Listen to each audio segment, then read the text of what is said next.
Okay, give me 150 bucks. 150 for the girl. Take her. She's yours now. No, please. No, please. No! You cannot do this! You have no right to be here! I have the proof right here.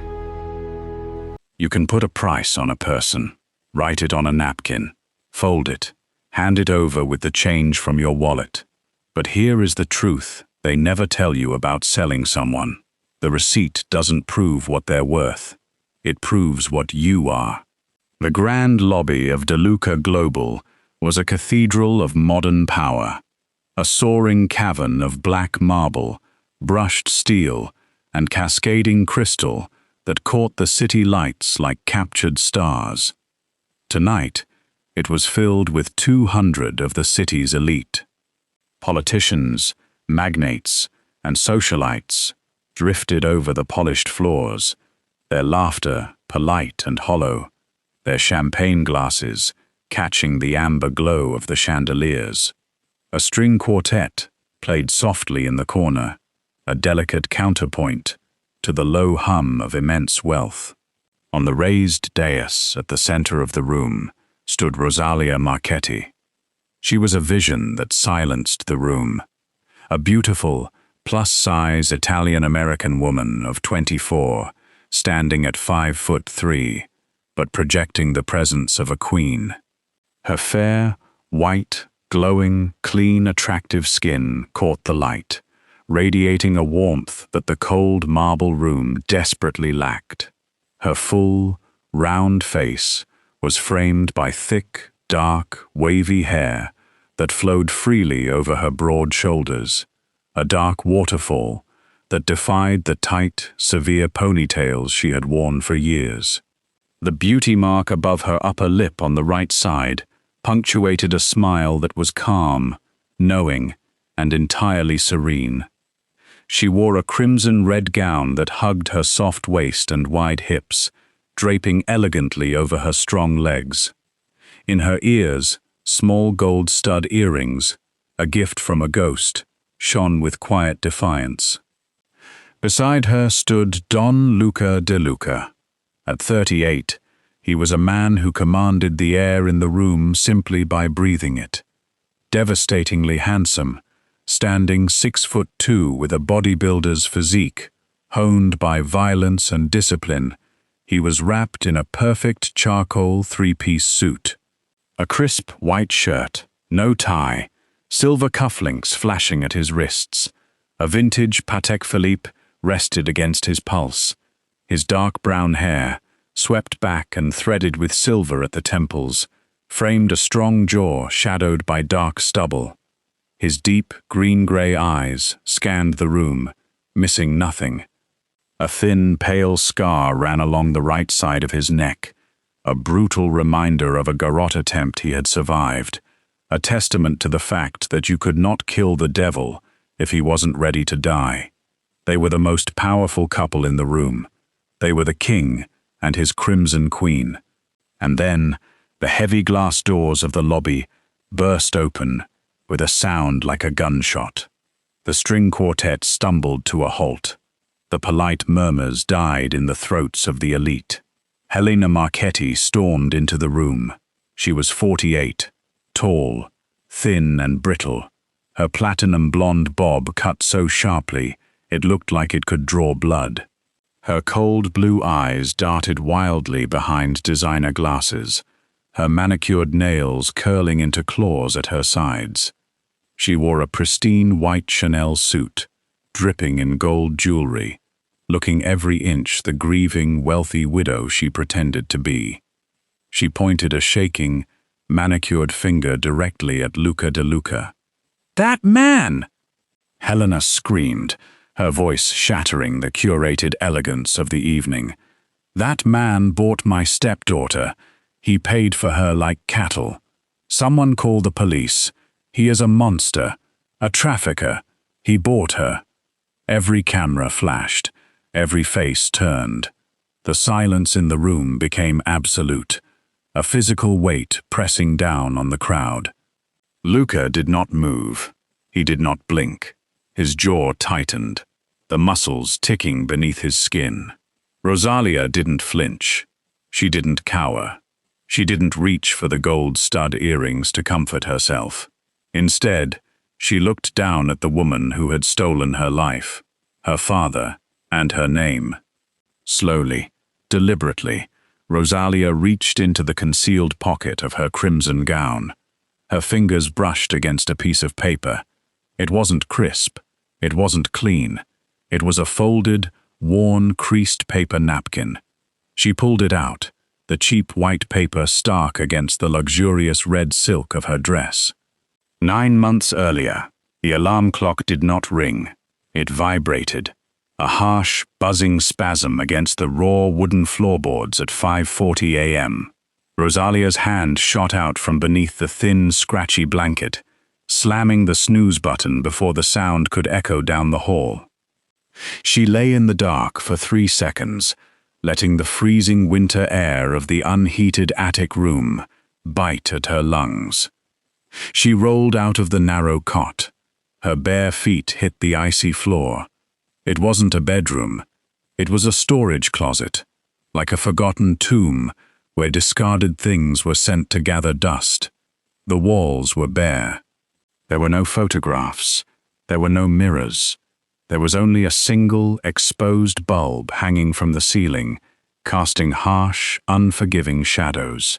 Rosalia pulled on a faded grey t-shirt, the cotton thin and worn soft from years of washing. Over it, she wrapped her armor, a thick, oversized, crimson-red hand-knitted cardigan. Her grandmother had made it for her before she passed. It smelled faintly of lavender and old wool, the only scent in the house that belonged entirely to her. She pulled her thick, dark, wavy hair into a tight, severe low ponytail at the nape of her neck. Helena had explicitly forbidden her from wearing her hair down. "Loose hair is attention-seeking," her stepmother would hiss. "It's vulgar. Tie it back, girl." She touched the small gold stud earrings in her lobes. Her father, Antonio, had given them to her for her 14th birthday. They were the only pieces of jewelry Helena hadn't managed to pry from her fingers or sell to a pawn shop. Rosalia touched them when she was scared. She touched them when she was lonely. She touched them now, drawing a deep breath into her chest, preparing for the descent into hell. By 5:50 a.m., Rosalia was on her hands and knees in the downstairs hallway, a bucket of freezing water and bleach beside her. Antonio Marchetti had built this house with his own hands. He had been a massive, boisterous man with hands like dinner plates and a laugh that rattled the windows. The owner of the largest independent construction company in the tri-state area, he had poured concrete foundations and hung drywall for 30 years before building an empire that employed 400 people. He loved marble, he loved mahogany, and he loved his daughter with a ferocity that bordered on religious devotion. Rosalia remembered everything about him. She remembered the way he smelled, sawdust, espresso, and the menthol aftershave he bought from the same Italian barber on 3rd Avenue every month for 20 years. She remembered how he would come home from a 14-hour day on site, covered in dust and sweat, and scoop her off the floor with one massive arm, spinning her around the kitchen until she screamed with laughter. She remembered the Sunday mornings when he would make eggs in purgatory, his mother's recipe, passed down through 3 generations of Marchetti women, and let Rosalia crack the eggs into the simmering tomato sauce, even though she always got shell in the pan. He would pick out the shell with his thick, calloused fingers and say, "Perfetto, principessa, you are already better than me." She remembered the last Sunday morning. She had been 16. He was thinner then, the cancer already eating through the bones of his spine, turning the massive man into a skeleton draped in loose skin. He couldn't stand at the stove anymore, so Rosalia had cooked the eggs in purgatory while he sat at the kitchen island, wrapped in a blanket, watching her with eyes full of pride and the quiet, devastating knowledge that he was running out of Sundays.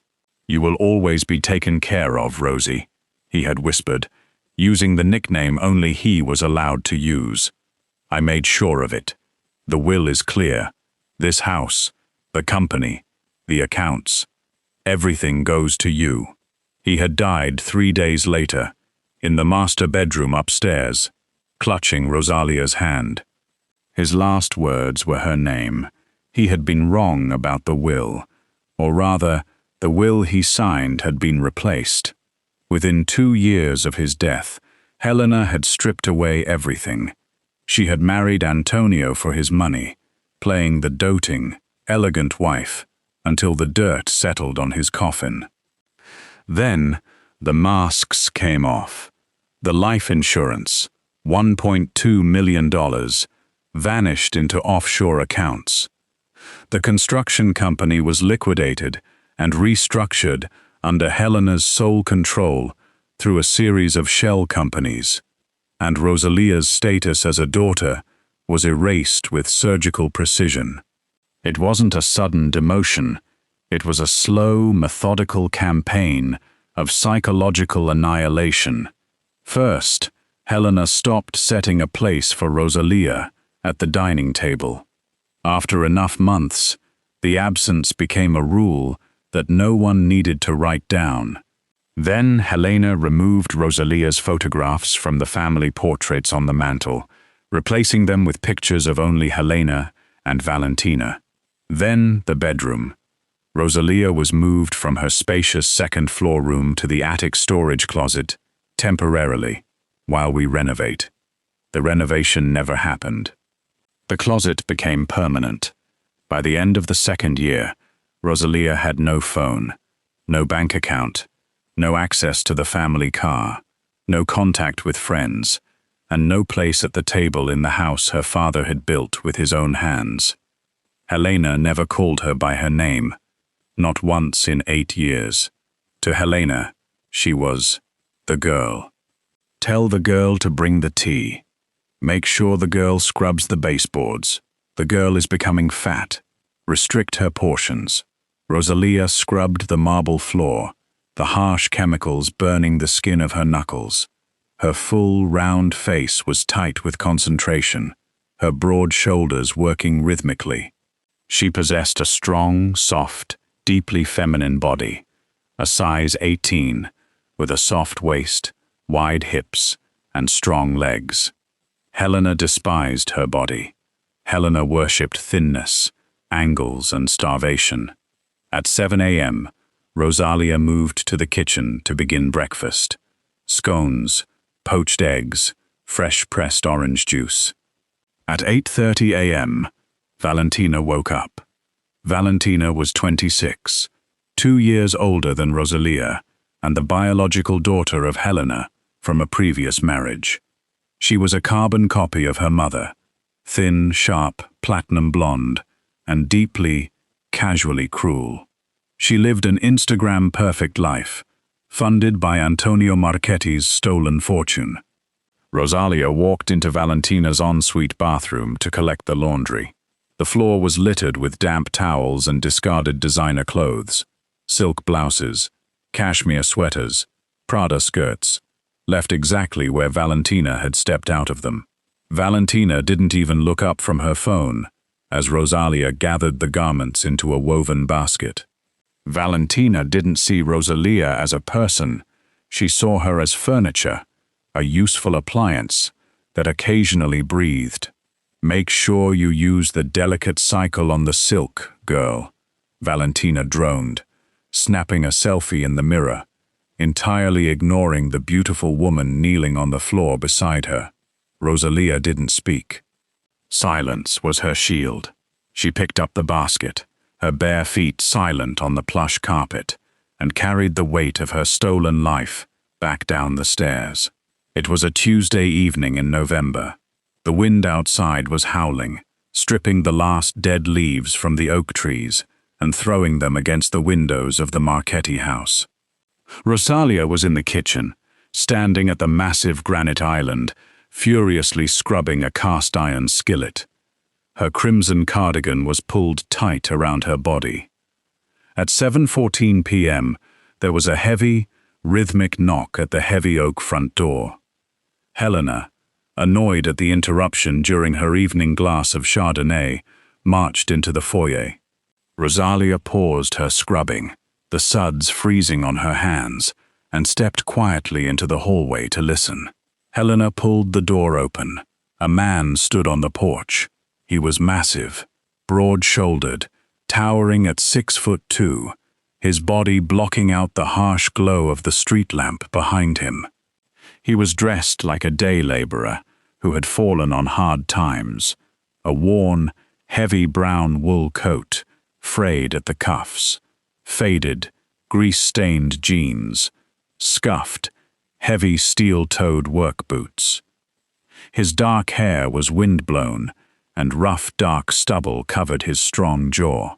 "Can I help you?" Helena sneered, her eyes raking over his dirty clothes with visceral disgust. "I heard a rumor," the man said. His voice was low, quiet, and carried a rumble that vibrated in the floorboards. "Word around the neighborhood is you're looking for domestic help, or trying to offload some." Helena blinked.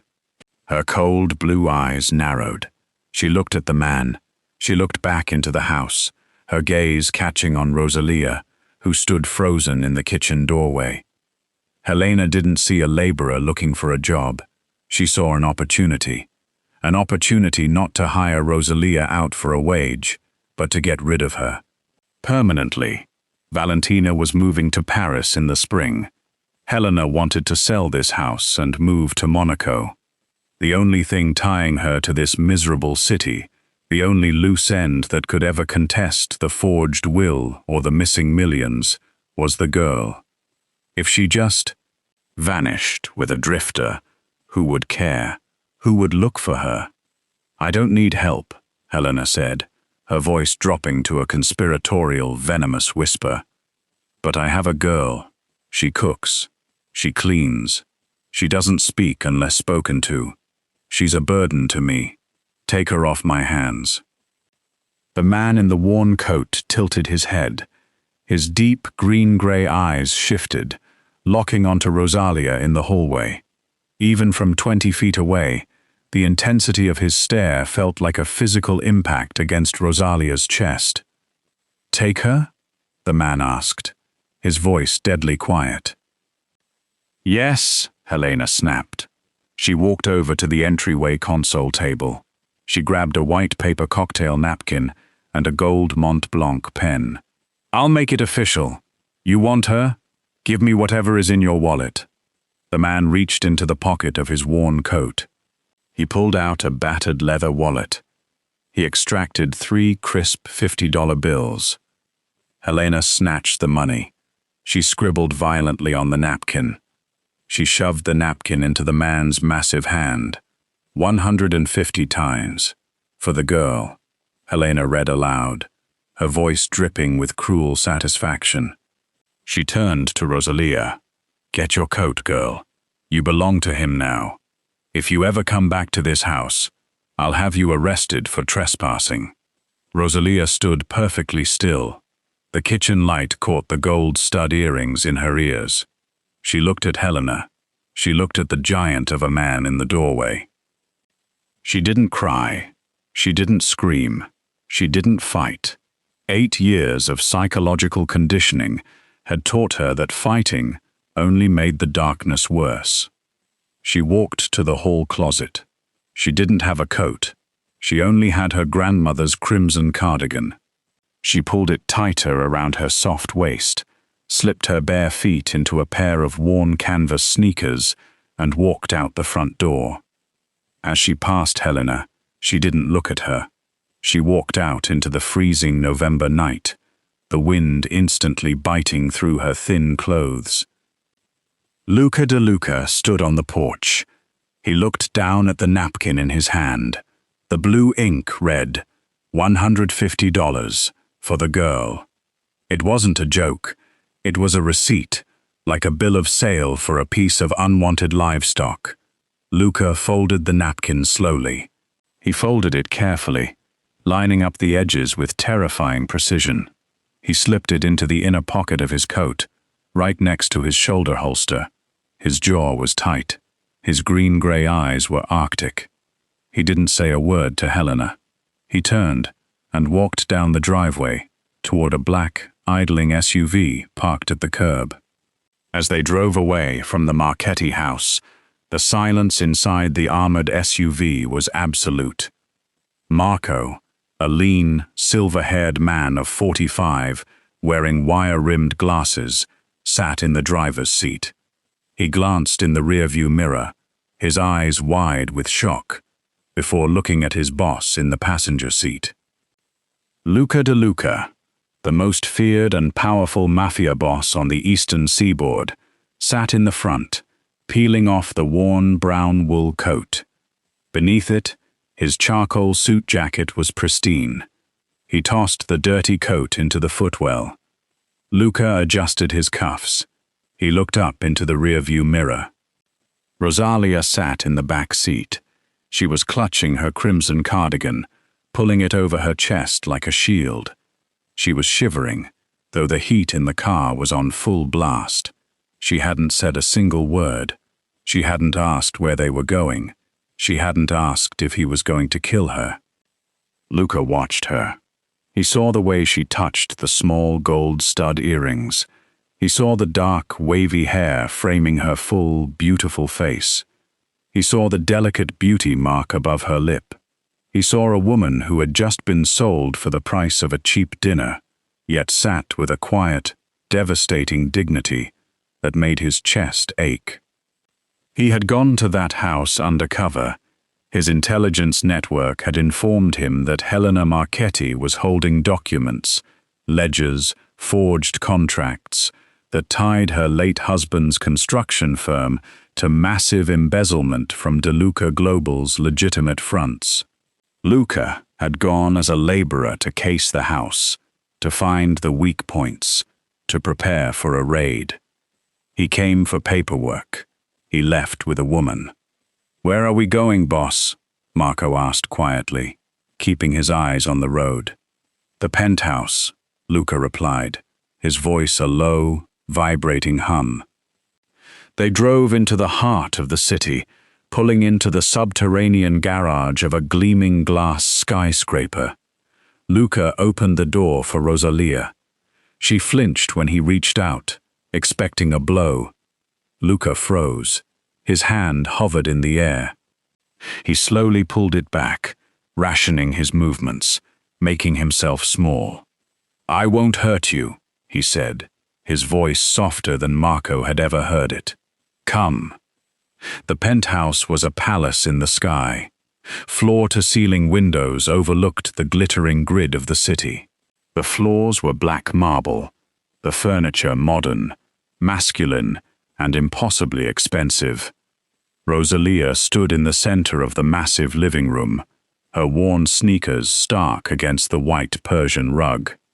Luca poured a glass of water and set it on the glass coffee table. "Sit," he said. Rosalia remained standing. "What do you want from me?" she asked. Her voice was raspy from years of disuse, a husky, beautiful sound that sent a jolt straight down Luca's spine. "Nothing," Luca said, taking a step back to give her space. "You're safe here." Rosalia looked at him. She looked at his expensive suit, the watch that cost more than her father's house, the thin, pale scar on his neck. She didn't believe him. Men like this didn't buy girls for $150 and want nothing. That night, Luca gave her the guest suite, a room larger than the entire first floor of her stepmother's house, with a California king bed piled high with silk sheets. When Luca walked past the room hours later, the door was slightly ajar. He looked inside. The bed was untouched. Rosalia was asleep on the floor in the corner of the room, curled into a tight ball, wrapped in her crimson cardigan. She wasn't used to a bed. She didn't feel safe in one. Luca stood in the doorway for a long time, his hands curled into fists so tight, his knuckles turned white. Over the next 3 weeks, the penthouse became a sanctuary of slow, agonizingly quiet healing. Rosalia didn't know how to be a guest. She only knew how to serve. On the 3rd day, Luca woke up at 6 a.m. to find the entire kitchen spotless, and Rosalia standing at the stove, cooking. It was the only skill Helena had allowed her to develop, the only time she was allowed to create. She made eggs in purgatory, the rich scent of tomatoes, garlic and basil filling the cold penthouse. Luca walked into the kitchen, wearing a simple black t-shirt and grey sweatpants. He sat at the island. Rosalia placed a plate in front of him, stepping back quickly, keeping her eyes on the floor. Luca picked up his fork. He took a bite. He closed his eyes. It was the best thing he had tasted in a decade. He ate the entire plate in silence. When he finished, he looked at her. "More, please," he said quietly. Rosalia looked up, startled. Helena had always told her her food was slop. She took his plate, her hands trembling slightly, and served him seconds. By the 2nd week, she met Sophia. Sophia was Luca's 5-year-old daughter. Her mother had died in childbirth, and Luca, drowning in the violence of his world, had surrounded the girl with a rotating army of expensive nannies. Sophia was a quiet, solemn child, with her father's dark hair and green-gray eyes. Rosalia bonded with her instantly. It wasn't forced. It was organic, like a parched flower turning toward the sun. Rosalia began reading to Sophia in the afternoons, her husky voice filling the massive library with fairy tales. She taught Sophia how to bake bread, letting the little girl get flour all over her pristine designer dresses. One afternoon, Luca stood in the shadows of the hallway, watching them. Rosalia was sitting on the floor of the playroom, Sophia asleep in her lap. Rosalia was stroking the child's hair, her own thick, dark waves falling over her shoulders. The severe ponytail was gone. She wore a soft grey sweater, her crimson cardigan draped over Sophia like a blanket. Luca realized something terrifying in that moment. He wasn't just protecting a victim, he was watching a queen claim her kingdom. She ran his household better than any professional he had ever hired. She brought warmth into a mausoleum. And more than that, she saw him.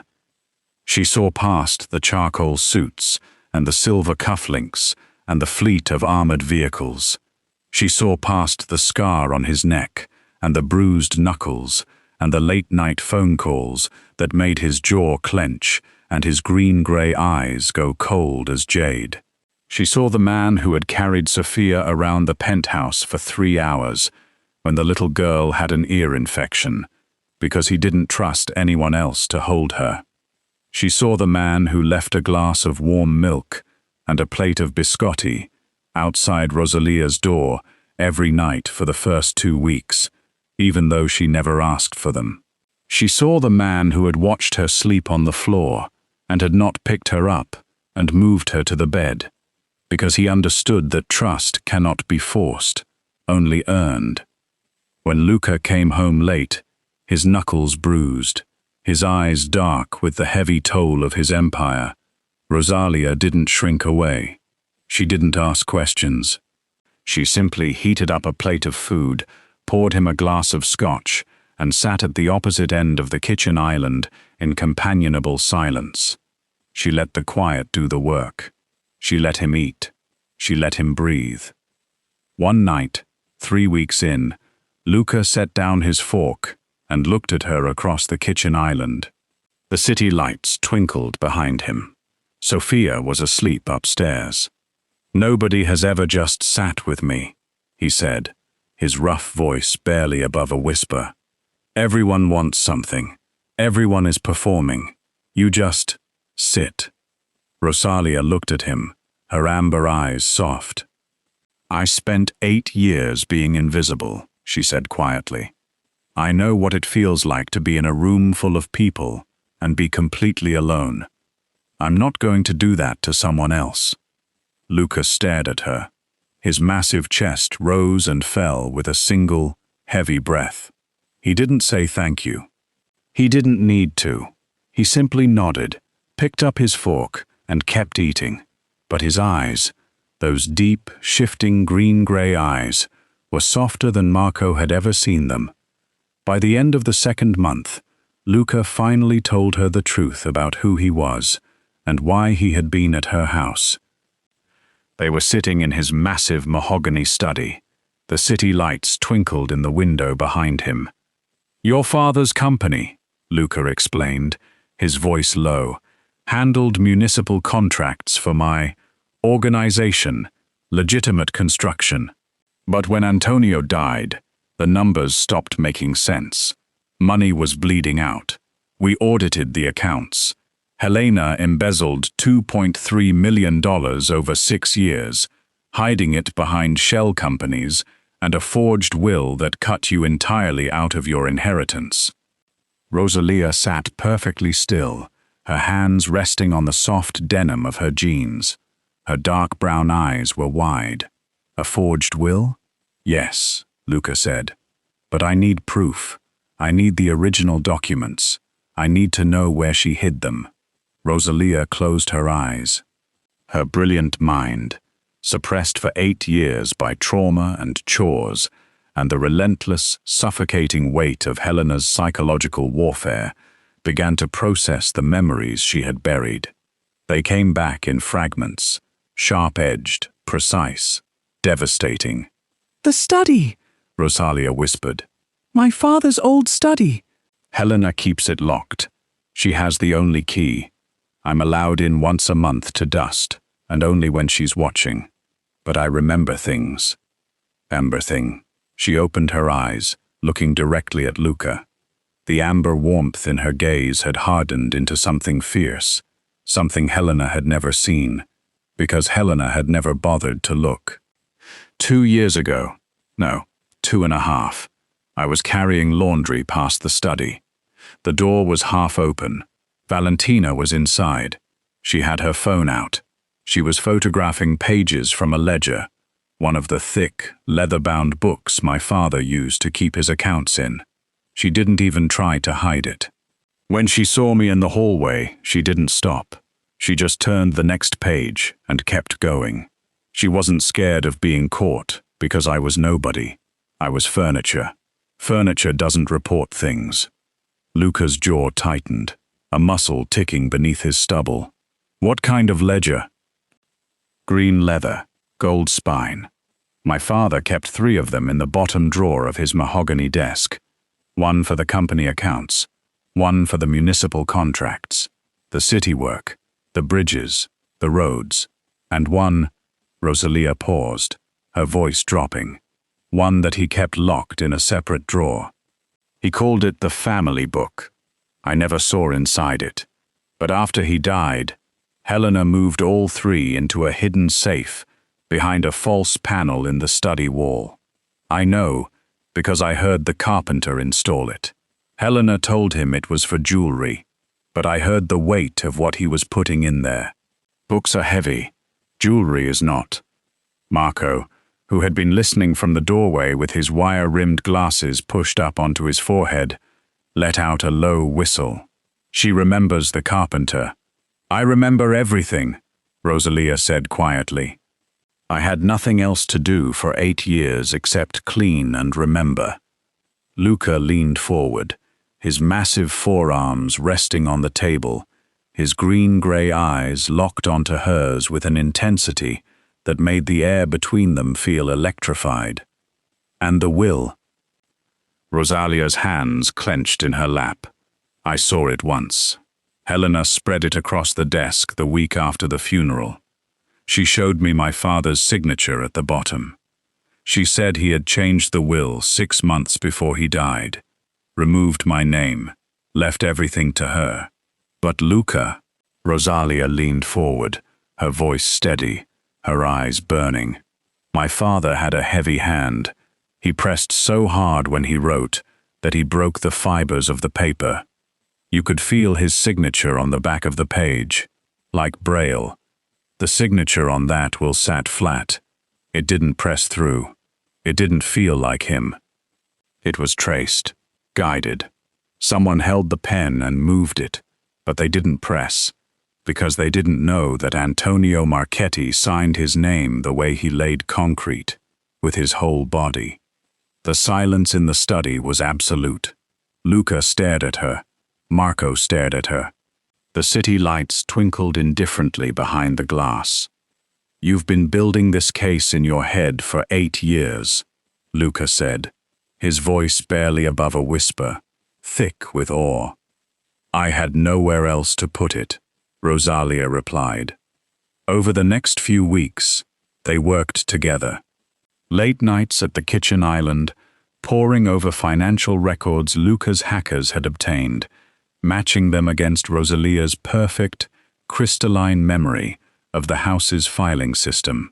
She could recall the color of every folder, the sequence of every document, the date stamps on every envelope Helena had thought she'd hidden. She was a living index of 8 years of evidence, stored in a mind that Helena had dismissed as worthless. It was during one of these late nights that it happened, the first touch. The kitchen island was covered in printed spreadsheets and scanned documents. A single lamp cast a warm, amber pool of light over the papers. Sophia was asleep upstairs. Marco had gone home. The penthouse was silent, except for the low hum of the city far below. Rosalia was reaching for a financial ledger, her finger tracing a line of numbers, pointing to a discrepancy in a shell company's tax ID. "This one," she said, her husky voice tired but sharp. "This registration number. It's linked to a P.O. box in the Caymans. Helena set it up 3 months after my father died." Luca reached for the same page.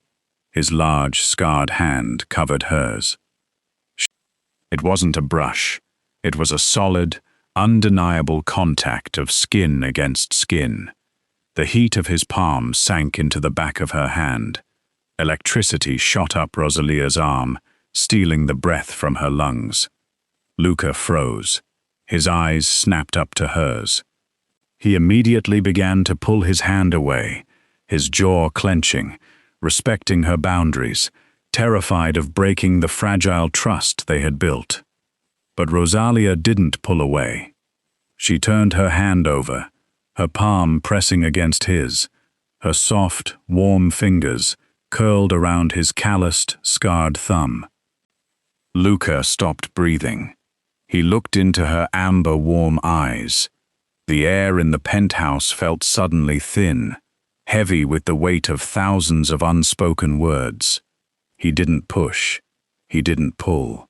He just held her hand, letting the silence wrap around them, anchoring her to him, anchoring him to the earth. 9 months had passed since the night of the napkin. The investigation was complete. Marco had secured the federal agents. The trap was set, but Luca needed the bait. He stood outside the guest bedroom door. He knocked softly. Rosalia opened it. She was wearing her faded gray t-shirt and the crimson cardigan. "DeLuca Global is hosting its annual charity fundraiser tonight," Luca said, his hands in his pockets, his deep voice carrying a nervous edge that no rival boss had ever heard. "The entire city will be there. The press, the politicians."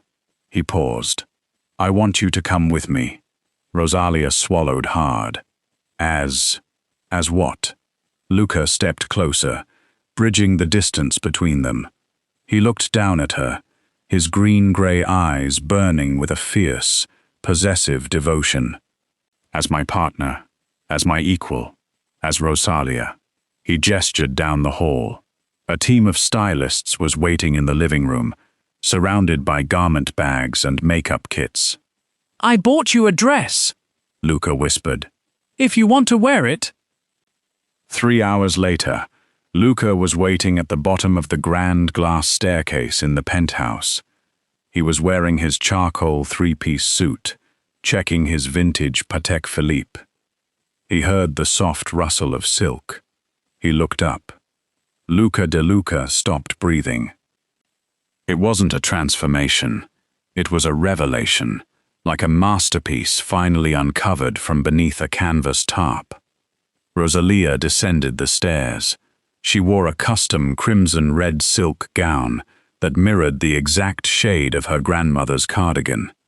It was off the shoulder, framing her broad, beautiful shoulders and the soft, glowing expanse of her chest.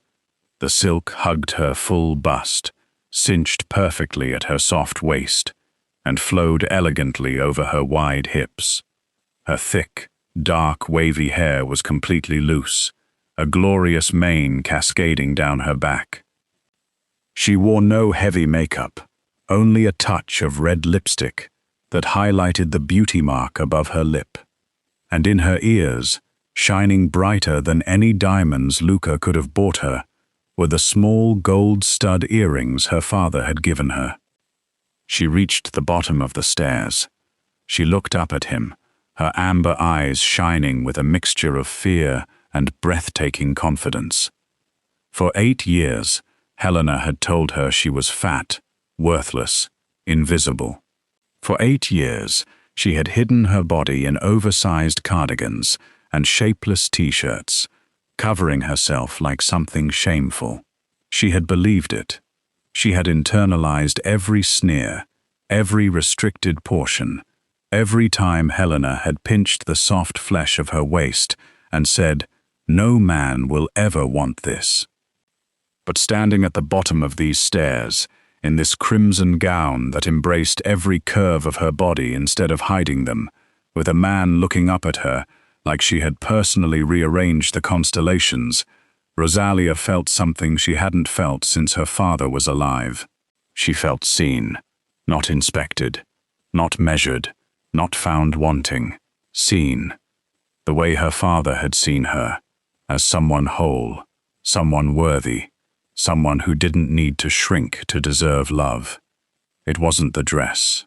It wasn't the styling. It was the 8 months of silence and patience and warm milk left outside her door, and a little girl who called her Rosie, and a man who never once looked at her body with anything less than reverence. "Do I look okay?" she asked softly. Luca stepped forward. He reached up, his rough fingers gently brushing a stray curl behind her ear, his thumb grazing the gold stud. "You are the most beautiful thing I have ever seen in my life," he vowed, his voice a low, gravelly oath. "Tonight, we burn her world to the ground." The grand lobby of De Luca Global was exactly as it appeared in the flash forward. A cavern of modern power, filled with the elite. And then, the doors burst open. Helena Marchetti stormed in, her white Chanel suit a beacon of false purity, her platinum blonde hair sharp as a blade. Valentina trailed behind her, looking confused and terrified as the cameras flashed. "That man!" Helena screamed, pointing her manicured finger at Luca. "That man bought my stepdaughter. He paid for her like cattle. Someone call the police. He is a monster." The music died. The room froze. Rosalia stood beside Luca. She felt his massive hand slide to the small of her back, a warm, immovable anchor holding her steady in the storm. She didn't flinch. Slowly, deliberately, Rosalia reached into the concealed pocket of her crimson gown. She pulled out the folded, worn, creased paper napkin. She stepped up to the microphone at the center of the dais. She tapped it once. The sound echoed like a gunshot through the silent marble lobby. "My stepmother is right." Rosalia's husky, beautiful voice resonated through the speakers, steady and calm. "9 months ago, she sold me to this man.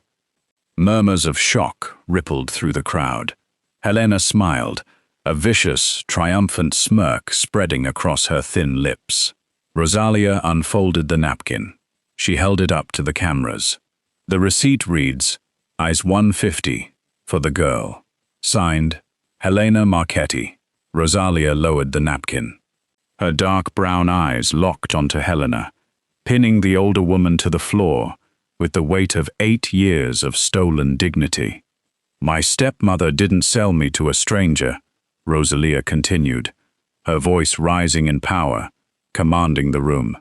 She sold me to Don Luca de Luca, but that is not the crime here tonight. Helena's smile faltered.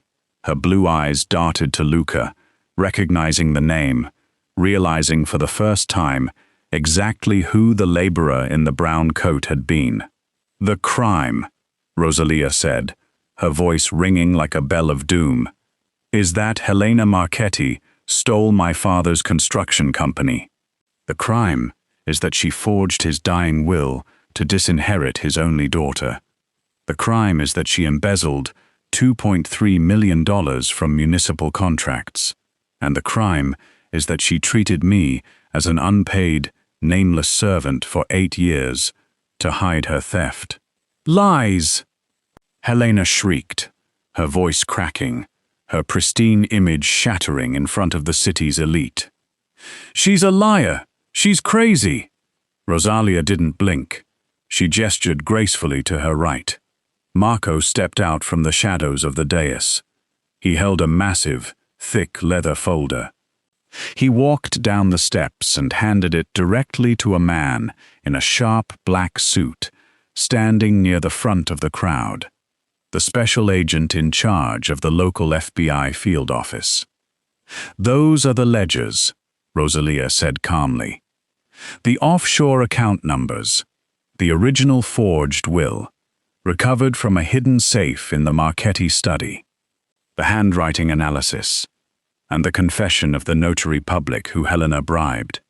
The FBI agent opened the folder, scanned the first 3 pages, and nodded.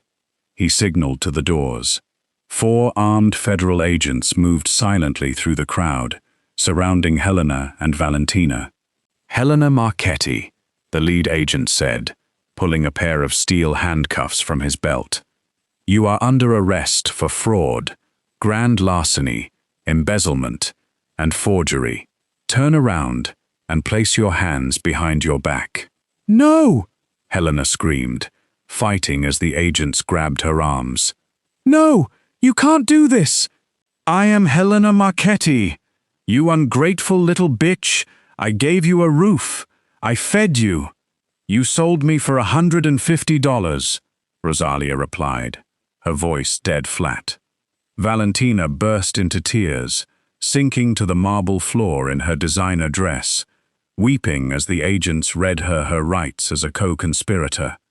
As Helena was dragged backward through the massive glass doors, screaming and thrashing like a wild animal caught in a trap, Rosalia looked down at the paper napkin in her hand. She turned it over. There, on the back of the cheap white paper, written in heavy, dark blue ink, was Luca's handwriting. He had written it the night he bought her. He had written it the night he watched her walk out into the freezing cold in her grandmother's cardigan.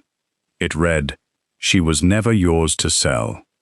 Rosalia felt a tear slide down her cheek, a single, hot tear of absolute, total release. Luca turned her gently. He pulled her against his massive chest, wrapping his arms around her, shielding her from the cameras, the crowd, the noise. He buried his face in her dark, wavy hair, breathing her in. "It's over," he whispered against her ear. "You're safe. You're home." Rosalia wrapped her arms around his waist, burying her face against the warm lapel of his charcoal suit, her gold earrings pressing against his chest. Morning sunlight poured through the floor-to-ceiling windows of the penthouse, bathing the black marble floor in a warm, golden glow. Rosalia stood in the kitchen. She wasn't wearing a faded gray t-shirt or a severe ponytail. She was wearing one of Luca's oversized white button-down shirts, the sleeves rolled up to her elbows, her bare legs soft and strong beneath the hem. Her dark hair was a messy, glorious tangle around her shoulders. She was making pancakes. Little footsteps padded across the floor. Sophia, wearing pink pajamas, ran into the kitchen and threw her arms around Rosalia's legs. Rosalia laughed, a bright, beautiful sound that filled the massive space, and hoisted the 5-year-old onto her hip, kissing her cheek. Luca stood in the doorway, leaning against the frame, holding a mug of black coffee. He was wearing gray sweatpants, his chest bare, the scar on his neck visible in the sunlight. He watched his daughter laugh. He watched the woman he loved flip a pancake with one hand, while holding his child with the other. He walked into the kitchen. He wrapped his free arm around Rosalia's soft waist from behind, pulling her back against his chest, kissing the warm skin of her neck, right below the beauty mark. Rosalia leaned back into his strength, closing her eyes, a smile of absolute peace on her lips. On the kitchen island, sitting next to a vase of fresh red roses, was a small, elegant silver frame. Inside it, perfectly preserved behind museum glass, was a creased, worn white paper napkin. You can put a price on a person, you just can't make them stay that price. Helena wrote $150 on a napkin and thought she'd settled the account. But the truth about worth is this: it's never decided by the person holding the pen. It's decided by the one who walks away from the table, folds the receipt into her pocket, and carries it until the world is ready to read it. Wow! What did you think of Rosalia's revenge? Where are you watching from today? Type the receipt in the comments below. If you loved this story, and don't forget to like and subscribe for more dark romance audio stories.